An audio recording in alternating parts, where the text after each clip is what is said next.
మనం గుర్తించవలసిన అద్భుతమైన విషయం ఏమిటి అంటే, మనం మన సొంత ఆలోచన చేయగలం.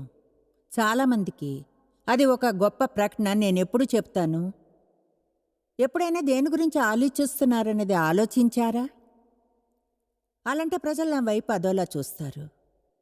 ఎందుకంటే నిజంగా మనం ఏం ఆలోచిస్తున్నాం అన్న దాని గురించి ఆలోచించం. అయితే నిజంగా రోజంతా మీ మనస్సు ఎలా ఉందన్న దాని గురించి ఆలోచన చేయాలి.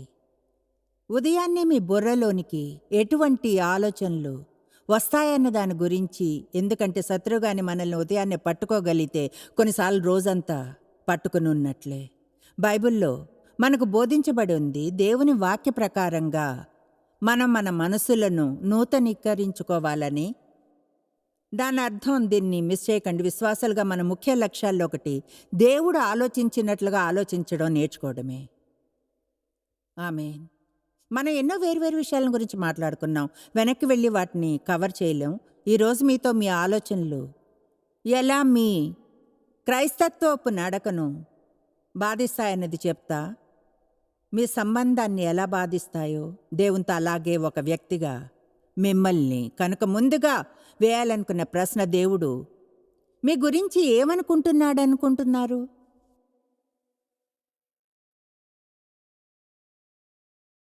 దేవుడు మీ గురించి ఆలోచిస్తాడన్న విషయం గుర్తించారా? చెప్పాలంటే ఎల్లవేళలా అందరి గురించి ఆలోచిస్తాడు. ఇదెంతో అద్భుతమైంది. మీ జీవితకాలంలో ఎన్నడూ ఒక్కసారి కూడా మన గురించి దేవుడు చెడు ఆలోచన చేయడు.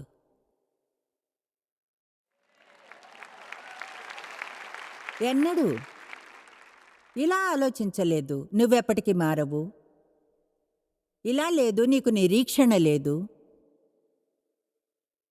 అలా ఆలోచించడు. దేవుడు కూర్చుని మనం చేసే ప్రతి తప్పుని గురించి ఆలోచించడు. మన సమస్యల గురించి ఆలోచించడు. మన సాధ్యతల గురించి ఆలోచిస్తాడు. మన శక్తిని గురించి ఆలోచిస్తాడు. స్వప్నాలు చూసే అందరికీ ఆయన చీఫ్. మీకోసం ఒక స్వప్నం ఉంది. అయితే ఆసక్తికరమైన విషయం, దేవుడు మనకు ఉచిత చిత్తం ఇచ్చినందున, మన కోసం దేవుని ప్లాన్ ఏదైనా సరే మనం కానీ ఆయనతో ఒప్పందంలోనికి రాకుంటే అది జరగదు. మీ జీవితంలో దేవుడు ఉండడం, ఆయన వాగ్దానాలన్నీ ఉండడం అంటే, మనం ఊరికే కూర్చుని ఉంటే అవన్నీ జరిగిపోతాయనో, తప్పును చేసినా లేదా ఏమీ చేయకున్నా అని కాదు అర్థం. భూమి మీద మనం ఆయనకు పార్ట్నర్స్. మీరు భూమి మీద ఆయనకు పార్ట్నర్స్. అంతేకాదు, ఆయనకు మనము ప్రతినిధులం. మనం దేవునికి ప్రతినిధులం. మనం దీన్ని మెళ్ళో వేలాడి తీసుకుని రోజు బయటికి వెళ్ళి ఇలా అంటాం, మంచిదే, నేను దేవునికి ప్రతినిధిని, ఇది నా గృహం కాదు, నేను ఇక్కడికి చెందను, ఒక సంకల్పం కోసం ఉన్నాను ఇక్కడ, అదే మీకు హెల్ప్ చేసి వీలైనంత మందిని పరమునకు తీసుకువెళ్ళడానికే. మన ప్రవర్తన ముఖ్యమైన వాటిల్లో ఒకటి. అయితే చూడండి, మన ప్రవర్తన మన ఆలోచనల ఉత్పత్తి. మనం మంచిగా ప్రవర్తించాలని అనుకున్నా కూడా దేవునితో సరైన సంబంధంగా లేకుంటే, ఒకవేళ దేవుడు ఎంతగా ప్రేమిస్తున్నాడు అని తెలియకుంటే, మీకు ఎంత గొప్ప శక్తి ఉందో అప్పుడు మీరు మీ విలువ వెలను మీరు చేసే దాని మీద ఉంచుతారు. అయితే విషయం ఏమిటంటే, మనం అంతా అన్ని వేళలా సరిగ్గా చేయం, మనం తప్పులు చేస్తాము. అయితే తెలుసుకోవాలి, మనం చేసేది క్రీస్తులో మనం ఎవరన్నది తీర్మానించదు అని. అది కేవలం మనం ఏం చేస్తామో, చేయగలమో ఫిక్స్ చేయగలం. అది ఎప్పుడు మారుతూ ఉంటుంది.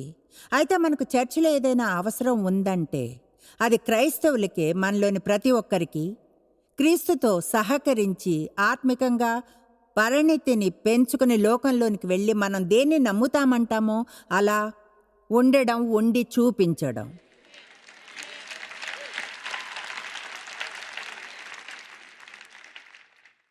ఏమవుతుందనుకుంటారు? క్రైస్తవులను దావా చేసే వారందరూ లోకంలోనికి వెళ్ళి అలా ప్రవర్తిస్తే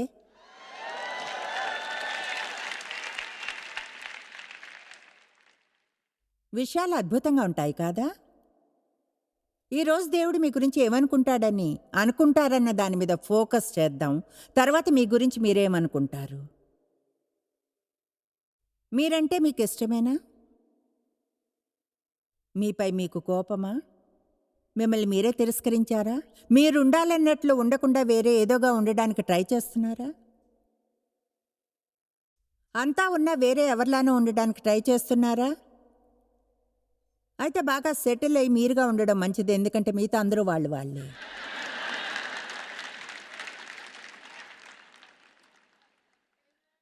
ఆమేన్. మీరు చేసే కొన్ని పనులు మీకు నచ్చకపోవడం ఒక విషయం. బహుశా మీకు మీ టోస్ నచ్చకపోవచ్చు, లేదా మీ తొడలు, లేదా చూడండి అది ఏదైనా సరే మీరంటే మీకు నచ్చకపోవడం ఇది పూర్తిగా వేరైన విషయం. చూడండి, మీతో మీకు మంచి సంబంధం ఉండాలి. ఆమేన్. దాన్ని మళ్ళీ చెప్తాను. మీతో మీకు మంచి సంబంధం ఉండాల్సిన అవసరం ఉంది.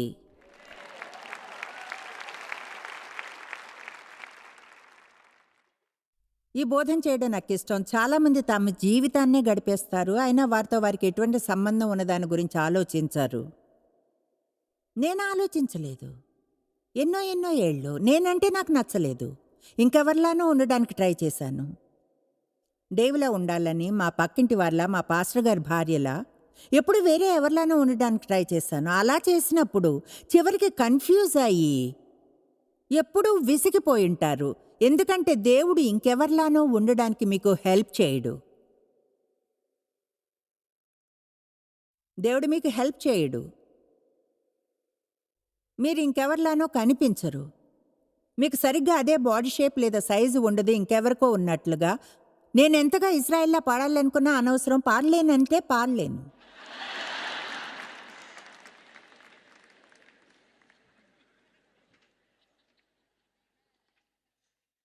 కీర్తన 45 యెహోవా నా దేవా, నీవు మా ఎడల జరిగించిన ఆశ్చర్యక్రియల్లో మా ఎడల నీకున్న తలంపులను బహువిస్తారములు. వాటిని వివరించి చెప్పేదని అనుకుంటున్నా అవి లెక్కకు మించి ఉన్నవి. నీకు సాటి అయిన వాడు ఒకడునూ లేడు. మనల్ని గురించిన ఆలోచనలెన్నో. దేవునికి వాటికి మనం సంఖ్యను వేయలేము. చూడండి, నేనిది మీకు బోధించగలను, కానీ మీరు వీటిని గురించి ఆలోచించడం తెలుసుకుని సంకల్పంతో మీరు చేయాలి. దేవుడు మన గురించి ఆలోచిస్తాడు ఎల్ల వేళలా. మనం దేవుని మనసులో ఉన్నాం. మన గురించి మంచిగా ఆలోచిస్తాడు. మన జీవితం కొరకు మంచి పథకం ఉంది. ఇర్మియా 29:11 నేను మిమ్మను గూర్చి ఉద్దేశించిన సంగతులను నేను ఎరుగుదును. ఆయనకు ఆలోచనలు, ప్లాన్స్ ఉంటాయి. రాబో కాలమందు మీకు నిరీక్షణ కలుగునట్లుగా అవి సమాధానకరమైన ఉద్దేశంలే గాని హానికరమైనవి కావు. ఓకే, ఇప్పుడు మనం ఇంకా ఫైనల్ అవుట్కమ్కి రాలేదు. ఆయన చివరికి అన్నీ సమాధానకరంగానే ఉంటాయి. చెప్పింది విన్నారా? నేను చెప్పాను, చివరికి అన్నీ మంచిగానే ఉంటాయి. కనుక చూడండి, మీరు భూమి మీద ఉన్నప్పుడు మీరు కోరుకున్నది పొందాలనుకున్నప్పుడు పొందలేకపోతే ఏమిటంట, ఆయన చివరికి అదంతా మంచిగానే వర్కౌట్ అవుతుంది. కమాన్, చివరికి బూరధ్వని వినిపిస్తుంది. ఆకాశం రెండుగా చీలుతుంది.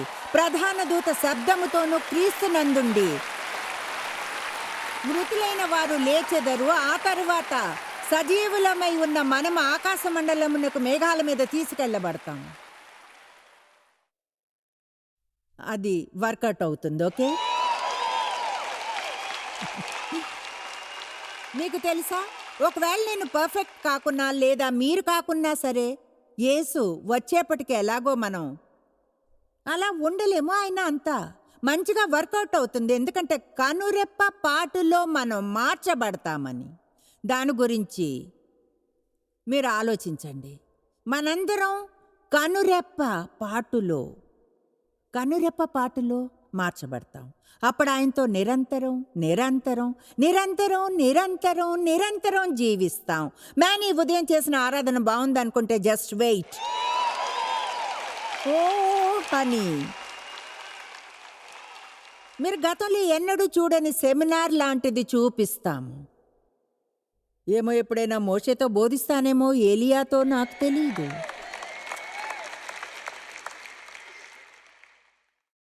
చివరికి అది మంచిగా వర్కౌట్ అవుతుంది. కీర్తనలు 139, 17, 18. దేవా, నీ తలంపులు నాకెంత ప్రియమైనవి, వాటి మొత్తమెంత గొప్పది. వాటిని లెక్కించెదను అనుకొంటినా అవి ఇసుక కంటెను లెక్కకు ఎక్కువై ఉన్నవి. నేను మేలుకొంటినా ఇంకనూ నీ వద్దనే ఉందును. చెప్పండి, దేవుని మనసులో నేనున్నాను.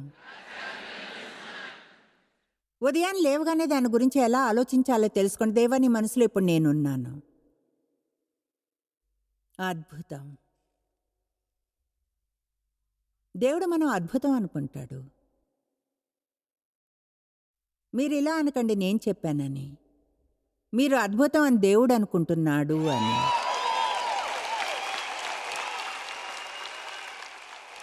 అద్భుతము, అద్భుతం, అద్భుతం, అద్భుతం. ఇప్పుడు ఇది కొంతమందికి ఒక స్ట్రెచ్ లాంటిదే. అయితే మీరు చేయగల వాటిల్లో ఒకటి ఏమిటంటే, అది ఎంతో బిబ్లికల్, నా జీవితాన్నే మార్చివేసింది, మనసుని నూతనీకరించుకోవడానికి హెల్ప్ చేస్తుంది. అది దేవుడు ఆలోచించినట్లు ఆలోచించడమే కాదు, కానీ దేవుడు మాట్లాడినట్లు మాట్లాడడం కూడా. కనుక రోజు లేవగానే మీరు ఇలా అనండి, నేను అద్భుతం అని దేవుడు అనుకుంటున్నాడు. బాగుంది. ఓ 2-3 ప్రాణం లేని చప్పట్లు కొట్టారు. ఇప్పుడు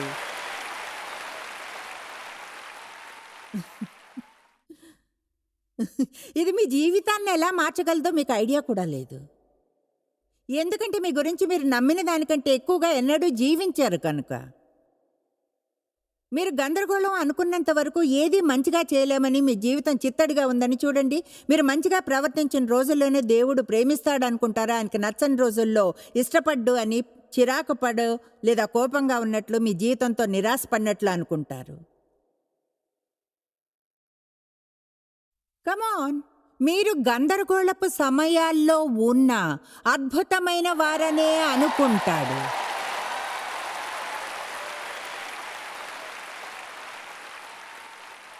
మీరు అద్భుతమైన వారు అనుకుంటాడు.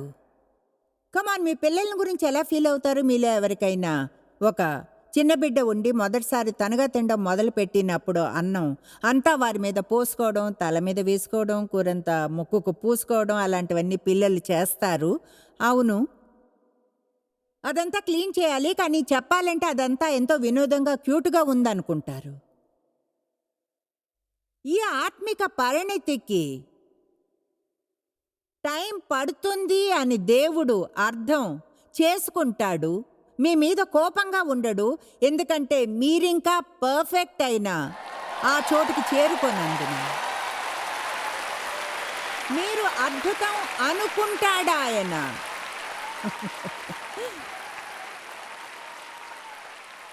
కేవలం అద్భుతం.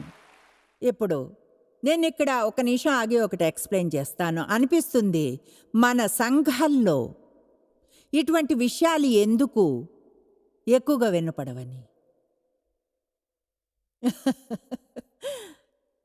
బహుశా దానికున్న కారణాల్లో ఒకటి ఏమిటంటే, వాళ్ళు గాని ఇటువంటివి వింటే వాళ్ళకి బహుశా కొంచెం గర్వం వస్తుంది అన్న భయం ఉంటుంది. బాయ్,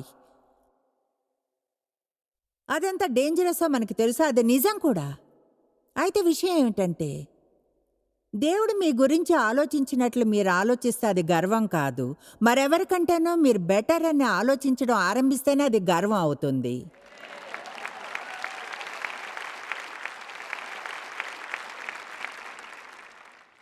కనుక మీరెంత అద్భుతమైన వారో, ఆశ్చర్యకరమైన వారో చెప్పడానికి భయపడను. ఈ ఉదయం అంతా దీని గురించే చెప్తాను. మీ గురించి దేవుడు ఆలోచిస్తున్నట్లుగానే మీరు ఆలోచించేలా చేయాలని ఉంది. ఎందుకంటే తప్పైన విధానంలో మీ గురించి మీరు ఆలోచిస్తున్నంత వరకు దేవుడు ఎలా ఉండాలంటాడో అలా మీరు అవలేరు కనుక. మీకు గాని గర్వం వస్తే దానికి మా దగ్గర ఓ సందేశం ఉంది. తగ్గ సమయంలో ఆయన హెచ్చించినట్లుగా మీకు మీరు దేవుని బలమైన హస్తముల క్రిందకు రండి. ఉన్నదానికంటే ఎక్కువగా మీ గురించి మీరు అనుకోకండి. మీ ముఖ్యత్వం గురించి అతిశయపడేలాంటి అభిప్రాయాన్ని ఉంచుకోకండి. అది రోమా 12:3. ఎవరికైనా హెల్ప్ చేయడానికి మీరు తగ్గించుకోలేనంత మంచివారని అనుకోకండి. చూడండి, విషయం ఏమిటంటే నేను ఎవరికంటేనూ బెటర్ కాదు, కానీ ఎవరి క్రింద లేను కూడా. అలాగే మీరు కూడా. ఎందుకంటే చూడండి, నేను ఏమిటో అది క్రీస్తులోనే, అలాగే నేను ఏమి కాదో ఆయన ఆ బలహీనతో నింపి నన్ను కేర్ తీసుకోవాలి. కనుక హద్దుగీత ఏమిటంటే నేను పైన లేను, క్రింద లేను, క్రీస్తులో ఉన్నాను, అంతే. ఆశ్చర్యం లేదు, బైబిల్ ఇలా చెప్తుందంటే ఎవడెన్నో క్రీస్తులో గానుంటే యూదుడు లేడు, గ్రీకు లేడు, స్త్రీ అనో పురుషుడనో లేడు, బానిస లేడు, స్వతంత్రుడు లేడు, అందరం క్రీస్తులో ఒక్కరమే. ఆయనే గొప్పగా సమానపరిచేవాడు. క్రీస్తులో అందరికీ సమానమైన అవకాశం ఉంటుంది. నేను మీకు చెప్తాను, మనకు గాని ఇటువంటి బోధన మరింతగా ఉంటే ఆదివారం ఉదయం చర్చిల్లోకి వెళ్ళలేరు. ప్రజలు చర్చిలకు వెళ్ళి కొట్టించుకోవాలనుకోరు. బయటకు వెళ్ళేప్పుడు ఇంకో 10 నియమాలతో వాళ్ళు ఎలా చేయగలరో ఎవరు చెప్పకూడదని. దేవుడు చేయమన్నది మీరు ఎన్నడూ చేయలేరు.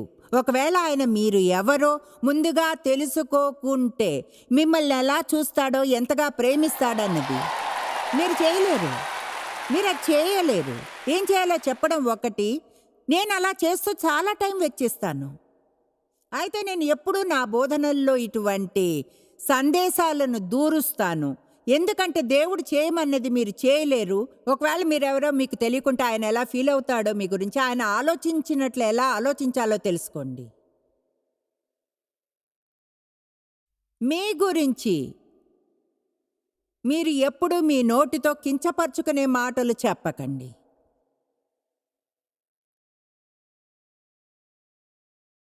నేను చాలా స్టూపిడ్ని, ఎంతో మూగగా ఉంటాను, ఏ ఒక్కటి సరిగ్గా చేయలేను. అలా అనకండి. అనకండి అలా. అది రైట్, అది ఎప్పుడు నాదే తప్పు, నేను పెద్ద గందరగోళాన్ని. లేదు లేదు లేదు, ఇలా అనండి, అద్భుతమైన దాన్ని. జరగడానికి ఒక అవకాశం వెయిట్ చేస్తుంది. ఇప్పుడు మీరెళ్ళి అది ఇంకెవరికో చెప్పనవసరం లేదు. అయితే మీతో మీరు ఆ విధంగా మాట్లాడుకోవాలి.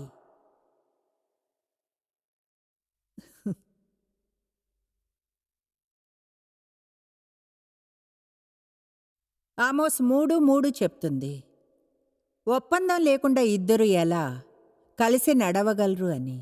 దేవునితో మనం ఒప్పుకోకుంటే ఆయనతో ఎలా నడవగలం? మీకు తెలుసా, నమ్మడం గురించి బైబిల్లో ఎన్నో వచనాలు ఉన్నాయి. మీరు నమ్ముతుండగా మీకోసమే అన్నట్లు ఉండండి. అవును, నమ్మకానికి విశ్వాసానికి సంబంధం ఉంది. అయితే దానికి మన ఆలోచనకు సంబంధం ఉంది. దేవుడేదో చేస్తాడని విశ్వాసంతో ఉన్నానని ఎలా చెప్పగలను? నా మనసులో ఆయన అసలు చేస్తాడన్న సందేహం ఉంటే? చెప్తున్నాను, ఈరోజు మీతో షేర్ చేసుకున్నట్లుగా ఎంత ఎక్కువగా ఆలోచించి మాట్లాడితే అంతగా మీ విశ్వాసం బలపడుతుంది. ఎక్కువగా మీపై కోపంతో ఉన్నారనుకునే వారిలో మీ విశ్వాసాన్ని ఎలా ఉంచగలరు? దేవుడు ప్రేమిస్తున్నాడు అని మనం నమ్మాలి. పర్ఫెక్ట్గా షరతులు లేకుండా ప్రేమిస్తున్నాడు అని. విషయం ఏమిటంటే దేవునికి చేయడానికి వేరే ఏమీ తెలీదు. ఆయనే ప్రేమ కనుక ఆయనకి తెలిసిన రియాక్షన్ అదొక్కటే. కనుక మీకు నచ్చినా నచ్చకున్నా దేవుడు ప్రేమిస్తున్నాడు. దాన్ని సంపాదించలేరు, దానికి అర్హులు కారు. మీరు చేయగలదో చేయలేనిదో ఒక్కటే, దాన్ని పొందడం. కనుక మనసు విప్పి మీకు ఈరోజు బోధించగలను. అయితే మీరు కానీ నిర్ణయించుకోకుంటే దాన్ని పొందుతాను అని నేను పొందుతాను. దేవుడు ఈ రోజు నాతో మాట్లాడుతున్నాడు. గది నిండా ఉన్న ప్రజలతో మాట్లాడినట్లు కాదు. దేవునికి మీ పేరు తెలుసు. మీ గురించి అంతా తెలుసు ఆయనకు. ఆయన స్వహస్తాలతో నీ తల్లి గర్భంలో రూపొందించాడు. మీరు ఒక తప్పు కాదు. ఒక క్రిస్టియన్గా మీ నడకను మీ ఆలోచనలు ఎలా బాధిస్తాయి అన్న దాని గురించి ఈరోజు మాట్లాడతాను. చెప్తున్నాను, ఎంతగా మీరు నేను ఈరోజు మీతో షేర్ చేసుకున్నట్లుగా ఆలోచించి మాట్లాడితే అంత బలపడుతుంది మీ విశ్వాసం. ఎక్కువగా మీపై కోపంగా ఉన్నారనుకుని సగం టైం భయపడే ఎవరిలోనైనా విశ్వాసాన్ని ఎలా ఉంచగలరు? దేవుడు మనల్ని ప్రేమిస్తున్నాడని నమ్మాలి. పర్ఫెక్ట్గా షరతులు లేకుండా ప్రేమిస్తున్నాడని. విషయం ఏమిటంటే దేవునికి వేరే ఏమీ చేయడం తెలియదు. ఆయనే ప్రేమ కనుక ఆయనకు వచ్చినా ఉన్న రియాక్షన్ అదొకటే. మీకు అది నచ్చినా లేకున్నా దేవుడు ప్రేమిస్తున్నాడు. దాన్ని సంపాదించలేరు, దానికి అర్హులు కారు. మీరు చేయగలది కేవలం లేదా చేయలేనిది దాన్ని పొందడం. కనుక నేను ఈరోజు మనసు విప్పి బోధించగలను. అయితే మీరు దాన్ని పొందనని నిర్ణయించుకోకుంటే నేను దాన్ని పొందుతాను. దేవుడు ఈరోజు నాతో మాట్లాడుతున్నాడు. ఆయన మాట్లాడేది గదిలో ఉన్న వాళ్ళతో కాదు. దేవునికి మీ పేరు తెలుసు, మీ గురించిన ప్రతిదీ తెలుసు. ఆయన స్వహస్తాలతో మీ తల్లి గర్భంలో మిమ్మల్ని సృష్టించాడు. మీరొక తప్పు కాదు.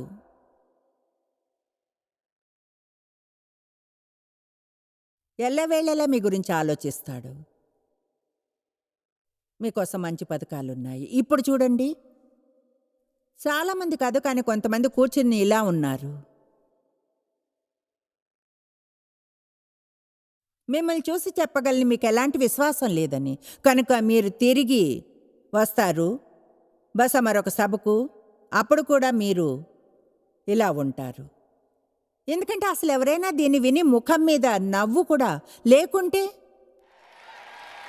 అంటే నేను కనీసం నవ్వకుండా కూడా ఎలా ఉండగలమో తెలియదు. ఈరోజు పాలతనో పోస్ట్ మ్యాన్ గురించో మాట్లాడడం లేదు, లేక పచారీ కోట్లో అతని గురించో. దేవుడు ఏమైనా చేయగలడు. ప్రతిదాన్ని సృష్టించినవాడు మిమ్మల్ని ప్రేమిస్తున్నాడు. మీ గురించి ఆలోచిస్తూ ఉంటాడు. దేవునికి మీరంటే ప్రేమ.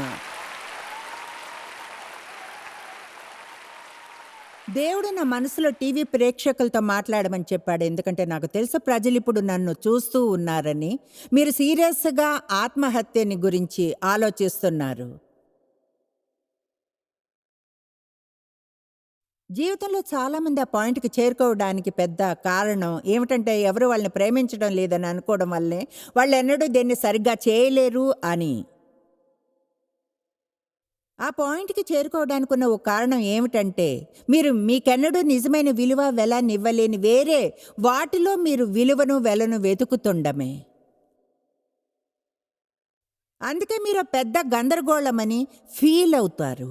కాలేజ్ చదువులు చదవలేదు, అలాగే మీరు మీ వివాహం వర్కౌట్ కాలేదు, మీ బ్రదర్ అంత బాగా స్పోర్ట్స్ ఆడలేరు, మీ సిస్టర్ అంత బాగా ఏదో విషయంలో లేరు, ఎప్పుడు జీవితంలో చివరిలో ఉన్నట్లుగానే అనిపించింది. వదిలేయడానికి రెడీగా ఉన్నారు. నేను చెప్పేది వినండి, దేవుడు మీతో మాట్లాడుతున్నాడు. ఆయనే మీరు ఈ ప్రోగ్రామ్ని ప్రత్యేకంగా ఈ టైంలో చూసేలా చేశాడు. మీరేదో అనుకోకుండా ఆన్ చేశారని అనుకున్నా. ఇప్పుడు ఉదయం 2 గంటలైనా నాకు అనవసరం, లేదా 3 గంటలైనా. నా పాయింట్ మాత్రం ఇదే, దేవుడు మిమ్మల్ని ప్రేమిస్తున్నాడు. మీరు అద్భుతమైన వారు అనుకుంటాడు. మీకోసం మంచి పథకం ఉంది ఆయన వద్ద. మీరు కానీ దాన్ని విశ్వాసంతోనూ నోటితో పైకి గట్టిగా చెప్పడంతోనూ పొందగలిగితే ఇక్కడే అది కష్టంగా ఉంటుంది. ఒంటరిగా ఎక్కడో కూర్చుని ఇలా అనండి, దేవుడు ప్రేమిస్తున్నాడు, నన్ను ప్రేమిస్తున్నాడు, నేను అద్భుతమైన దాన్ని అనుకుంటాడు. అందులో స్వస్థత ఉంది. అందరికీ కావాల్సింది కూడా అదే. వాళ్ళెవరో అలానే అంగీకరించబడాలని ఉన్న చోటనే. బైబిల్ చెప్తుంది ఆయనలో నమ్మకం ఉంచే వారిని ఎన్నడూ తిరస్కరించాడని. ఆయన్ని విశ్వసించే వారిని ఎన్నడూ తిరస్కరించడు. లోకం తిరస్కరించవచ్చునా, అయితే దేవుడు ఎన్నడూ తిరస్కరించడు.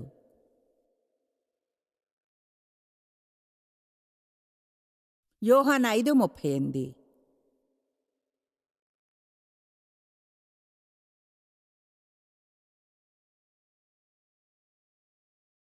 ఆయన వాక్యము నిలిచి ఉండలేదు, ఆయన ఆలోచన. యాంప్లిఫైడ్ బైబిల్ చెప్పే విధానం నాకు ఇష్టం. ఈ ఈ గ్రంథం అంతా దేవుడేమనుకుంటున్నాడన్న దాని గురించి. ఇదేదో ఎప్పుడైనా మనం చదవాలి అనుకుంటే కొంతమంది వ్రాయాలని నిర్ణయించుకున్న మామూలు విషయం కాదు. మీ గురించి దేవుడు ఆలోచించేది ఇదే. మీ జీవితం గురించి, మీ గతం గురించి, భవిష్యత్తును గురించి, మీ ఫ్యామిలీని గురించి, మీ ఆర్థిక విషయాల గురించి. మన ప్రవర్తనకు ఆయన ఆశించేది. ఆయన ఎవరిని పంపెనో ఆయన్ను మీరు నమ్మలేదు కనుక మీలో ఆయన వాక్యము నిలిచి ఉండలేదు. అందుకనే ఆయన సందేశాన్ని మీలో ఉంచుకొనలేదు. ఎందుకంటే ఆయన పంపిన మెస్సయ్యలో మీకు నమ్మకం లేనందున. నేను చదవడానికి ఉన్న ఒకే కారణం నమ్మడానికి, ఆలోచించడానికి మధ్యన చాలా దగ్గర సంబంధం ఉందని మీకు చూపించడానికి. ఆయన అన్నాడు, ఇది నా ఆలోచనగా మీరు పొందనందున మీరు నమ్మరు అని. వాక్యం ఏదో స్వచ్ఛందమైంది కాదు, దేవుని పట్ల తప్పదు అన్నట్లు రోజు ఒక అధ్యాయాన్ని చదవడానికి మన బైబిల్ రీడింగ్ క్యాలెండర్ మీద చెక్ మార్కులు పొందగలమని. మన పట్ల అది దేవుని ఆలోచనలు, మన గురించి. దాన్ని పర్సనల్గా తీసుకోవాలి. ఏదో చదవాలని బైబిల్ని చదవకండి, మీకై మీరు చదవండి, మీకన్నట్లు తీసుకోండి. ఇక్కడ కూర్చుని ఇలా ఆలోచించకండి. ఏమనంటే అందరికీ ఎంతో గొప్ప సందేశం అని కాదు, దేవుడు నా నోటిని యూజ్ చేస్తున్నాడు మీతో మాట్లాడడానికి. దేవుడే మీతో మాట్లాడుతున్నాడు, ఇంకెవరితోనో కాదు, మీతో.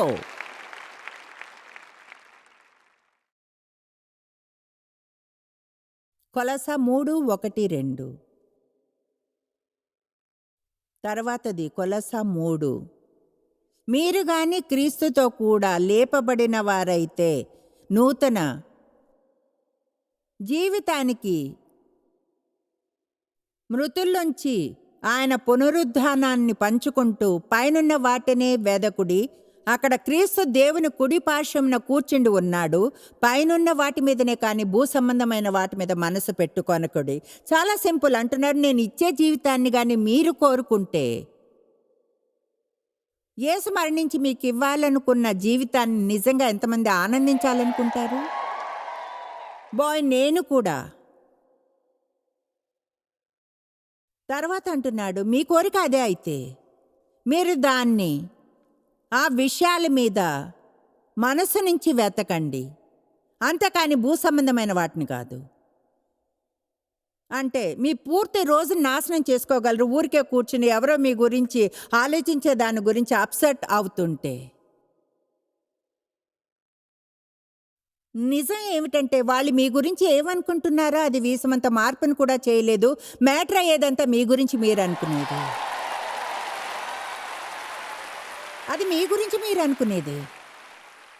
గుర్తుంచుకోండి, వేరే ఎవరికంటేనో మనం బెటర్ కాదు, కానీ ఎవరికంటే తక్కువ కాదు. మనం ఏమిటో అదంతా క్రీస్తు వల్లనే, కేవలం క్రీస్తు వల్లనే. దేవుడు ఆలోచించిన విధంగా ఆలోచించడం నేర్చుకోకుండా యేసు మరణించి ఇవ్వాలనుకున్న జీవితాన్ని పొందలేం. దేవుడు ఆలోచించేలా ఆలోచించలేం. దేని గురించి ఆలోచిస్తున్నామన్న దాని గురించి ఆలోచించుకుంటే. మీరు మంచి విశ్వాసపు పోరాటాన్ని పోరాడాలి. అపవాది బ్రతికే ఉన్నాడు, ఈ భూమి మీద ఉన్నాడు. అతడు తన నోటిని మూసుకోడు. మన నోటిని మూసుకున్నప్పుడే పెద్ద సమస్య వస్తుంది. అతడిని మన బుర్రలు తినివేయనిస్తూ అపవాదితో యేసు తిరిగి మాట్లాడినట్లు మాట్లాడకుండా. అపవాదితో తిరిగి మాట్లాడండి. ఇది ఎటువంటి బోధన మేబల్? సరిగ్గా నీకు కావాల్సిందే. ఈ లోకానికి చెందిన వారై ఉండకండి. రోమా 12:2 చెప్తుంది. లోకంలా ఉండకండి, కానీ మనస్సును పూర్తిగా నూతనీకరించుకుని రూపాంతరము చెందుడి. ఆమేన్. నేనిది చెప్పాను, అయినా మళ్ళీ చెప్తాను. మీ మనసు నిండా ఒకవేళ ఎన్నో సమస్యలుంటే,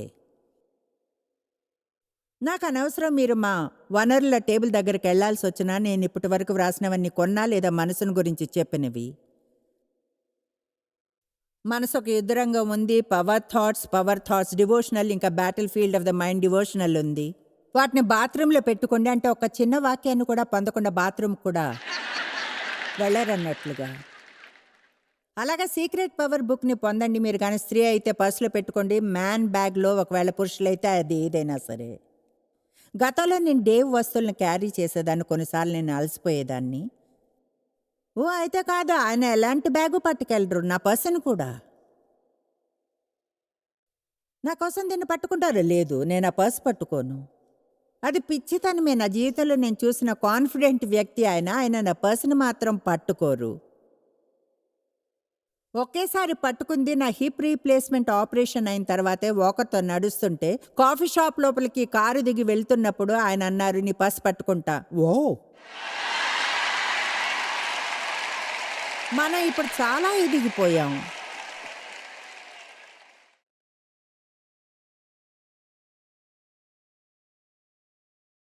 లోకం ఉన్నట్లుగా ఉండాల్సిన అవసరం లేదు. మన చదువు నుంచి మనం మన నమ్మకాన్ని పొందక్కర్లేదు. ఎలా కనిపిస్తామో, మన సామర్థ్యాలు, తలాంతులు, మన పనిలో. క్రీస్తులో మీరెవరో ఒకసారి తెలుసుకుంటే అప్పుడు మీరు చేసేదంతా కూడా కేవలం ఆయన ఫలమే. గమనించబడ్డానికో మంచిగా అనుకోవాలన్నా చేయడం లేదు. చేసేది అదే కనుక చేస్తున్నారు. దేవుణ్ణి ప్రేమిస్తారు. మీరు అలా చేయగలిగేలా చేసింది ఆయనే కనుక. మీరు మీ మనస్సుని పూర్తిగా నూతనీకరించుకోండి.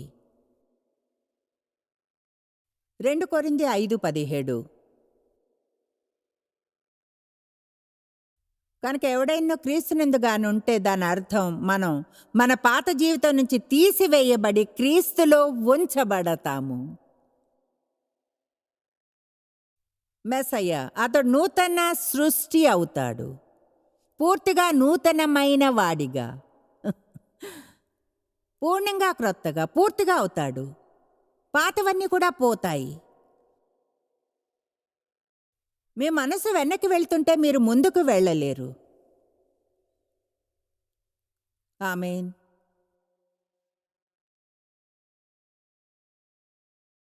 నేను చెప్పినట్లుగా మీరు బయటికి వెళ్ళి నా వనరుల టేబుల్ మీద ఉన్నవన్నీ కొనాలంటే అది మనసుతోనే చేయాలి. మీ ఆలోచనలు, మనసును గురించిన వచనాలను చూసి చదివి అధ్యయనం చేయండి, అర్థం చేసుకునేంత వరకు. ఏదో మంచి సందేశాన్ని బోధిస్తుండగా వింటున్నారంటే దాని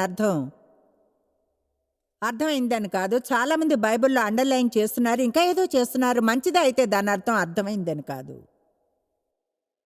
నేను ఈ విషయాలను ఎప్పుడూ అధ్యయనం చేస్తాను, 40 ఏళ్ళుగా చేస్తున్నా.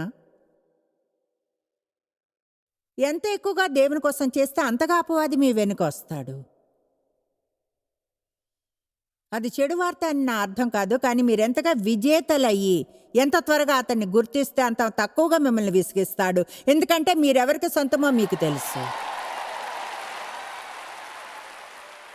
నేను నేరాభావంతో ఎంతగానో శ్రమ పడ్డాను. అది నిజంగా విచారకరం. గిల్ట్తోనూ నేరాభావంతోనూ అంతగా బాధపడ్డం, అబ్యూస్ చేయబడినందున నాలో ఏదో లోపం ఉందని అనుకుంటూ ఆరంభించడం. నేను ఇప్పుడు అసలు గిల్టీగానే ఫీల్ కాను.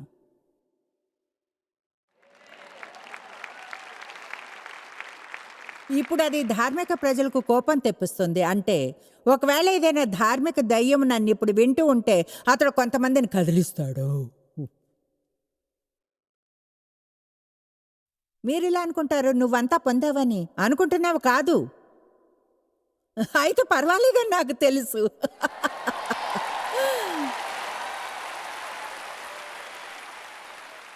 మీరన్నవచ్చు అది అలా ఉండదే. విషయం ఏమిటంటే నా ప్రవర్తన సరిగ్గా ఉండకపోవచ్చును, అయితే వైఖరి ఉంది. దేవుణ్ణి ప్రేమిస్తాను, ఆయనపై ఆధారపడి ఉన్నాను. ప్రతిరోజు నేను లేచి, ఓ మై గాష్, ఈరోజు పర్ఫెక్ట్గా ఉండాలని ఉంది. ఒకవేళ లేకుంటే ఈనాటి తప్పుల వలన రేపటిని నాశనం చేసుకోను. రేపు ఉదయం మళ్ళీ లేచి అలానే అంటాను.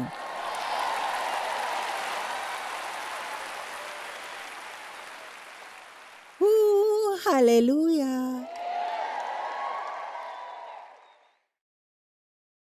పాతదైన గతంలోని ఆత్మిక స్థితి స్వభావం అంతా పోయింది. ఇదిగో నూతనమైనది వచ్చింది. చెప్పండి, క్రీస్తులో నేను నూతన సృష్టి. ఇప్పుడు చూడండి, ఇక్కడ విషయాలన్నిటి వద్దకు వెళ్ళలేనైతే మీరంతా నిజంగా రాయల్టీనే. రాణికి మీ మీదేం లేదు. మీరు రాజుల వంశావళిలో ఉన్నారు. సింహాసనాన్ని పొందబోతున్నారు. అది మీకు వంశ పారంపర్యంగా వస్తుంది. బైబిల్ రోమా 5:17 చెప్తుంది, మరణము ఒకని అపరాధం మూలమున వచ్చినదే, ఒకని ద్వారానే ఏలిన ఎడల పాపం ఆదాము ద్వారానే వచ్చింది. మనం ఆ పాపపు స్వభావాన్ని పొందాం, దాని గురించి పోట్లాడలేదు చెప్తుంది. అలాంటప్పుడు యేసుక్రీస్తు ద్వారా జీవితంలో రాజుల్లాగా పాలించే సామర్థ్యాన్ని ఇచ్చే నీతి అనే ఉచిత వరం వస్తుంటే మనం ఎందుకు స్వీకరించం?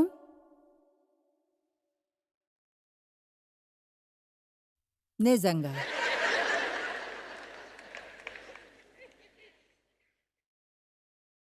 మీతో ఎవరు ఎన్నడూ వాదించరు. వారితో మీరు ఇలాంటి ఏమనంటే, మీరు పాపపు స్వభావంతో పుట్టారు. నాకు తెలుసు మ్యాన్. ఎవరికైనా ఇలా చెప్పాలనుకుంటే, క్రీస్తు వలన, ఆయనలో మీ విశ్వాసం వలన దేవునితో మీరు ఇప్పుడు నీతిగా చేయబడ్డారని చెప్పాలంటే మీరే దేవుని యొక్క నీతి అని అప్పుడు అంటారు. లేదు లేదు, నేనెంతో బాధ నిండిన పాపిని. కాదు, పాపం చేస్తారైతే మీ గుర్తింపు పాపం దుఃఖంతో నిండిన పాపి కాదు. పాపం చేస్తారు అయితే మీరు ఒక రాజు, దేవునికి యాజకుడు, మీరు ఒక నూతన సృష్టి, అద్భుతమైన వారు, తిరిగి జన్మించారు. అర్థమవుతుందా? నేను ఇది చెప్తుంది మీరు పాపం చేస్తూ గెటాన్ అయిపోగలరని కాదు. పాయింట్ ఏమిటంటే, ఎంతగా దేవుడు ప్రేమిస్తున్నాడని అర్థం చేసుకుంటారో అంత తక్కువగా పాపం చేయాలనుకుంటారు. ఇంకా కూడా చెప్పగలను, మీ జీవితంలో ఏదైనా పాపంతో పోరాడుతుంటే దాంతో పోరాడడం కొనసాగించడానికి బదులుగా పోరాడి పోరాడి రోజు ఓడిపోవడం కంటే రోజు అదనపు సమయం వెచ్చించండి దేవునితో. అప్పుడు త్వరగానే మీరు దాంతో ఏమీ చేయాలని అనుకోరు.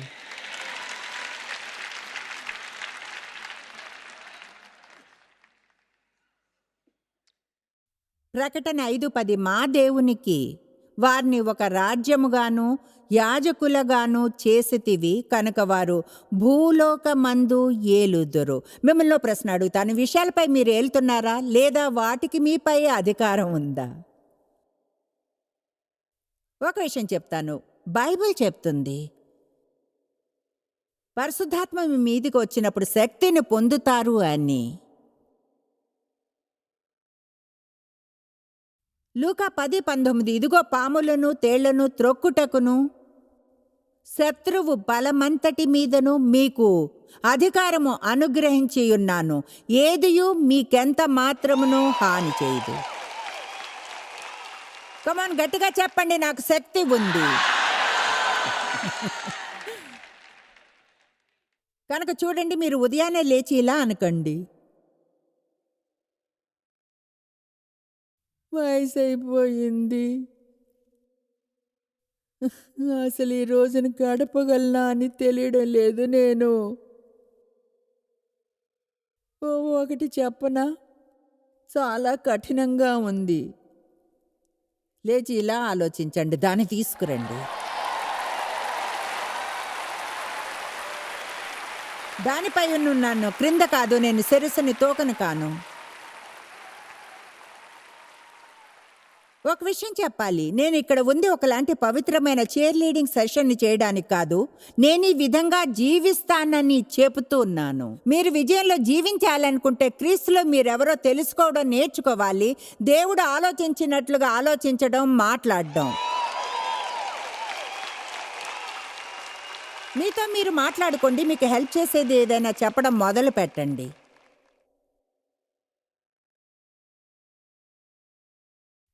నాకైతే ఇష్టం. యెహోవా నీ గర్భఫల విషయంలోనూ నీ నేల పంట విషయంలోనూ నీకు సమృద్ధిగా మేలు కలగచేయను. యెహోవా నీ దేశం మీద వర్షము దాని కాలమందు కురిపించుటకును నీవు చేయు కార్యమంతటిని ఆశీర్వదించుటకును ఆకాశమును తన మంచి ధననిధిని తెరచును. నీవు అనేక జనములకు అప్పిచ్చేదవు కానీ అప్పు చేయవు. యెహోవా నిన్ను తలగా నియమించును, తోకగా నియమింపడు. నీవు పైవాడగా ఉందువు. ఒకవేళ ఇప్పుడు సుత్తి పడుతుంది. నేడు నేను నీకు ఆజ్ఞాపించు ఆయన సమస్తమైన ఆజ్ఞలను కట్టడలను అనుసరించి నడుచుకున్న ఎడల ఇప్పుడు అది నియమం క్రింద ఉన్న ద్వితీయోపదేశకాండము. వాళ్ళు పోరాడారు ఎంతగానో నియమాన్ని అనుసరించడానికి. అయితే ఇప్పుడు మనం కృప అనే నియమం క్రింద ఉన్నాం. అయితే కృప అంటే అవన్నీ చేయవలసిన అవసరం లేదని కాదు. దాని అర్థం ఇప్పుడు మన లోపల పరిశుద్ధాత్మ గ్యారంటీగా నివసిస్తున్నాడని.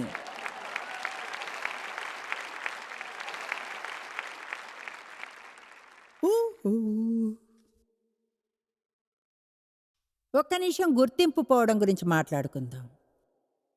ఈరోజు అది ఒక పెద్ద విషయం. మొన్న ఒక రోజున చెప్పినట్లుగా ఓ మై గాష్ నా గుర్తింపు దొంగిలించబడింది. ఇప్పుడు ఇన్సూరెన్స్ కూడా మోసం చేసి తీసేస్తుంటారు. ఎందుకంటే ఎవరైనా మన గుర్తింపుని దొంగిలిస్తే అది భయంకరం. వాళ్ళెవరో తెలియని క్రైస్తవులతో లోకం నిండి ఉందనుకుంటాను. వాళ్ళ గుర్తింపు దొంగిలించబడింది. అయితే ఒకటి తెలుసా, మీరు రక్షించబడ్డారు, మీకు గ్యారంటీనిచ్చి ఒక ఇన్సూరెన్స్ పాలసీ ఉంది. Oh come on.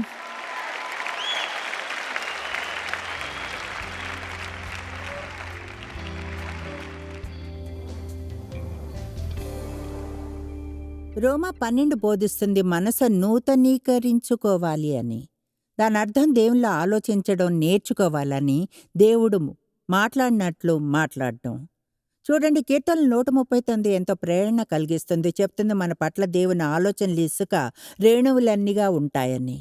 దేవుడు ఎల్లవేళలా మీ గురించి ఆలోచిస్తాడు. అద్భుతమైన వారంటారు. మీరు ఎన్నడూ తెలుసుకోలేనంతగా జాయిస్ మేర్ మినిస్ట్రీస్లో మీరు మాకెంతో ముఖ్యం. మిమ్మల్ని అభినందిస్తున్నాం. మా ప్రపంచవ్యాప్తపు మినిస్ట్రీ సాధ్యం అయ్యేలా చేసే మా ఫ్రెండ్స్ మరియు పార్ట్నర్స్కి థ్యాంక్స్. అందరూ కలిసి ఆకలిగొన్న వారికి భోజనం పెడుతున్నాం, బీదలకు బట్టలిస్తున్నాం, సువార్తను దేశాలకు చాటుతున్నాం. మమ్మల్ని కాంటాక్ట్ చేయండి లేదా joycemeer.orgని ఈరోజే విజిట్ చేయండి. మీ ప్రార్థన విన్నపాలను కొరకు అలాగే మరిన్ని సాధనాలను గురించి తెలుసుకోండి. జాయిస్ మేర్ షెడ్యూల్ని చూసి భాగస్వామిలో భాగమవ్వండి. క్రీస్తు ప్రేమను ప్రపంచమంతటా పంచుకోవడానికి.